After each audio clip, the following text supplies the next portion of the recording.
السلام علیکم ناظرین، آپ دیکھ رہے ہیں ٹاپ 10 کنگ۔ آج کل کراچی صدر میں واقع امپریس مارکیٹ کی تجاوزات کا خاتمہ زبان زد عام ہے، لیکن کیا آپ کو معلوم ہے کہ دراصل یہ امپریس مارکیٹ نہیں بلکہ یہ تحریک آزادی 1857 کے شہداء کی قبریں ہیں، اور اس میں سے ایک مشہور نام رام دین پانڈے کا ہے۔ رام دین پانڈے ہندوستانی تاریخ کا وہ کردار ہے جس پر کئی سال پہلے بالی ووڈ نے فلم منگل پانڈے بھی بنائی تھی، جس میں مرکزی کردار عامر خان نے ادا کیا تھا۔ منگل پانڈے کی قبر بھی اسی امپریس مارکیٹ کے نیچے ہے، جس کا 1857 میں انگریزوں نے توپوں کے ذریعے اڑا دیا تھا، اور ان سب کی لاشیں اسی امپریس مارکیٹ کے نیچے دفن کر دی گئی تھیں۔ تفصیلات میں جانے سے پہلے آپ سے گزارش ہے کہ ویڈیو کو لائک کر کے چینل کو سبسکرائب کر لیجئے تاکہ مزید معلوماتی ویڈیوز آپ تک بر وقت پہنچتی رہیں۔ تو دوستو، ہم آپ کو بتاتے چلیں کہ امپریس مارکیٹ ایک تاریخی اہمیت کی حامل عمارت ہے، اور اس کا 1857 کی جنگ آزادی سے بھی تعلق بنتا ہے۔ تقسیم ہند سے قبل امپریس مارکیٹ اور اس سے متصل علاقوں میں 90% آبادی غیر مسلموں کی تھی، جن میں برطانوی راج کے اہلکار اور ان کے اہل خانہ، اور ان کے علاوہ پارسی اور بمبئی کے مراٹھی آباد تھے۔ یہی وجہ ہے کہ آپ کے امپریس مارکیٹ کے اطراف میں پارسیوں کی عبادت گاہ، دار مہر، کیتھولک عیسائیوں کے چرچ اور اسکول، پارسیوں کی جانب سے تعمیر کیے گئے پارکس اور ڈسپینسریاں بھی نظر آئیں گی۔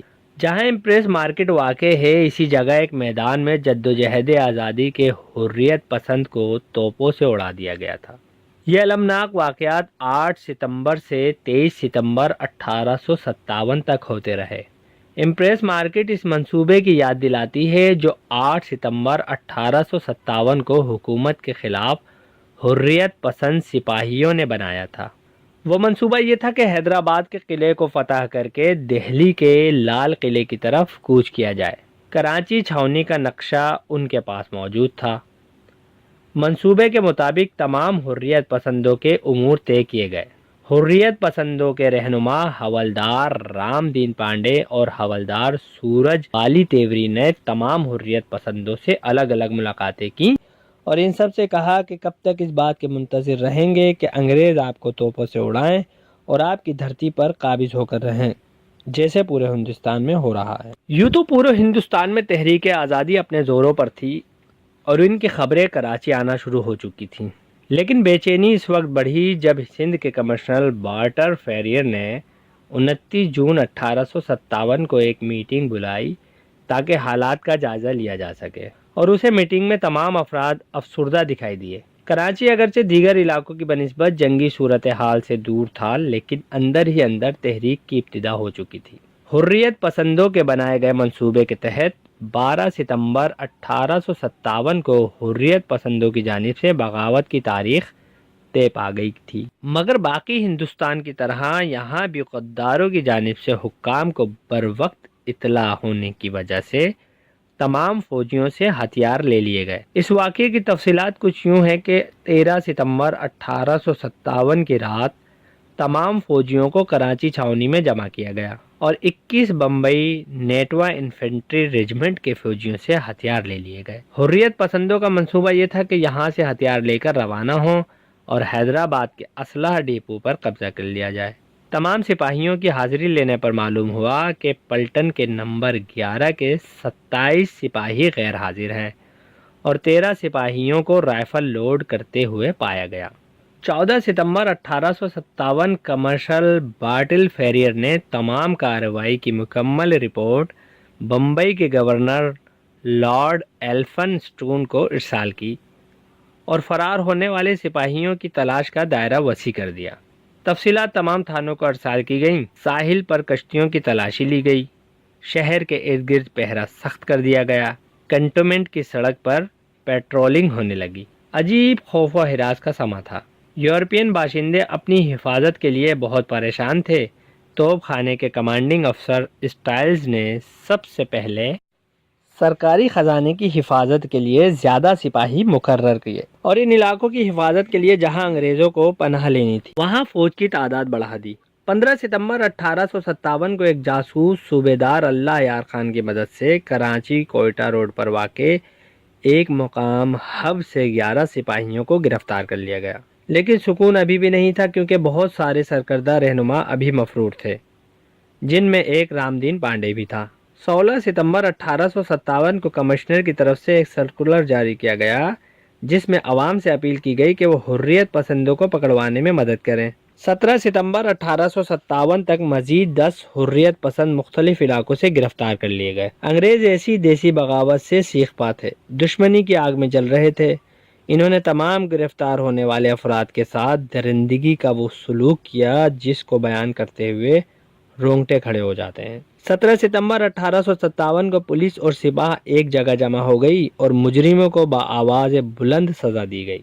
کچھ کو توپوں سے اڑا دیا گیا اور کچھ کو گلے میں رسیاں ڈال کر پھانسی کی سزا دی گئی۔ یہ تمام کارروائی صدر کے قریب ایک کھلے میدان میں عمل میں لائی گئی جہاں آج امپریس مارکیٹ واقع ہے۔ 21 ستمبر 1857 کو بارٹل فیریر نے گورنر کو ایک رپورٹ ارسال کی جس میں لکھا تھا کہ فرار ہونے والے 18 فوجیوں کو مقدمے کے بعد قتل کر دیا گیا، 17 کو پھانسی دے دی گئی، ایک کو جلا وطن کی سزا دی گئی اور 3 افراد پولیس مقابلے میں مارے گئے۔ 23 ستمبر تک سارے مفرور سپاہیوں کو پکڑ لیا گیا تھا، جس میں کراچی کی سطح پر اس تحریک کے رہنما رامدین پانڈے بھی شامل تھا۔ رامدین پانڈے کو 23 ستمبر کو توپ سے باندھ کر اڑا دیا گیا۔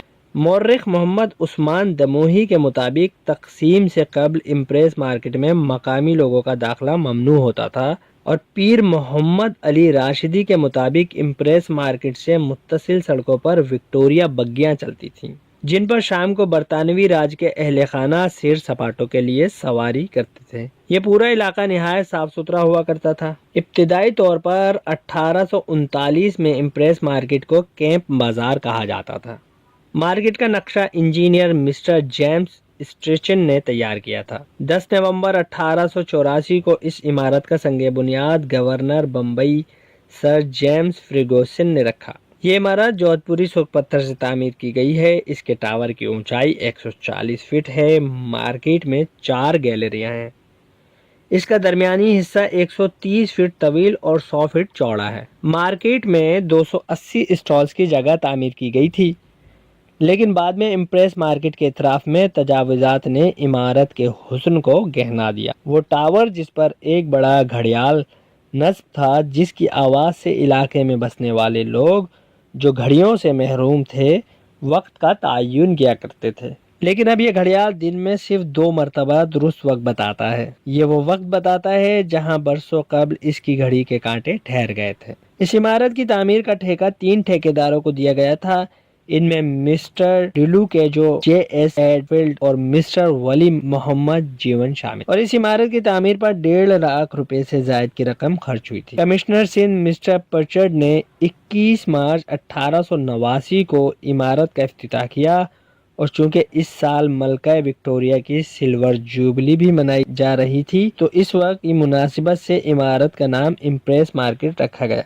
معروف محقق گل حسن کلمتی کے مطابق امپریس مارکیٹ اسی جگہ پر تعمیر کی گئی تھی۔ امپریس مارکیٹ کی تعمیر کا مقصد لوگوں کو خرید و فروخت کی سہولتیں فراہم کرنا نہیں تھا، بلکہ حقیقت اس کے بالکل برعکس تھی جو ہم آپ کو پہلے بتا چکے ہیں۔ مزید یہ کہ ہوا یہ کہ اس واقعے کے بعد مقامی لوگ رات کی تاریکی میں یہاں آتے تھے اور اس مقام پر سرخ پھولوں کے گلدستے رکھ کر چلے جاتے تھے۔ یہ صورتحال دیکھ کر انگریز سرکار کو یہ خدشہ پیدا ہوا کہ کہیں یہ آہستہ آہستہ شہداء کی یادگار نہ بن جائے اور کسی نئی بغاوت کا پیش خیمہ ثابت نہ ہو، اس لیے یہاں امپریس مارکیٹ تعمیر کر دی گئی اور انگریز اپنے اس مقصد میں کامیاب بھی رہا۔ گردش ایام نے بلا شبہ ایسی یادگار جگہ پر کاروباری گہما گہمی پیدا کر دی ہے جہاں ہر چیز پیسوں میں تولی جاتی ہے، لیکن آج بھی کچھ منچلے سال کے سال اس جگہ حریت پسندوں کی یاد میں چراغاں کرتے نظر آتے ہیں۔ ملک بدر کیے جانے والوں میں سے کئی کا تعلق چینسر گوٹ سے تھا۔ اچھا ہوگا کہ مارکیٹ کے احاطے میں ان افراد کی یاد میں ایک چھوٹی سی یادگار بھی تعمیر کر دی جائے۔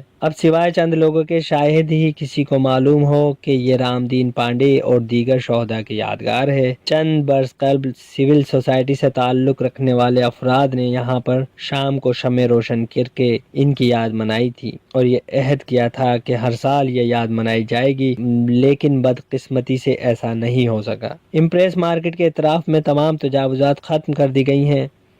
اطلاعات ہیں کہ تجاوزات کے مقام پر پارک بنایا جائے گا، لیکن کیا اس پارک کا نام رام دین پانڈے پارک رکھا جا سکتا ہے یا پھر اس کے لیے بھی کوئی سربراہ شہری چیف جسٹس ثاقب نثار کی عدالت میں مفاد عامہ کے حوالے سے درخواست دائر کر کے یہ گزارش کرے گا کہ مجوزہ پارک کا نام رام دین پارک رکھا جائے۔ ناظرین، اگر آپ کو یہ ویڈیو پسند آئی ہے تو اسے لائک کیجئے، اپنے دوستوں کے ساتھ شیئر کیجئے، ہمارے چینل کو سبسکرائب کیجئے۔ بہت بہت شکریہ۔ خدا حافظ۔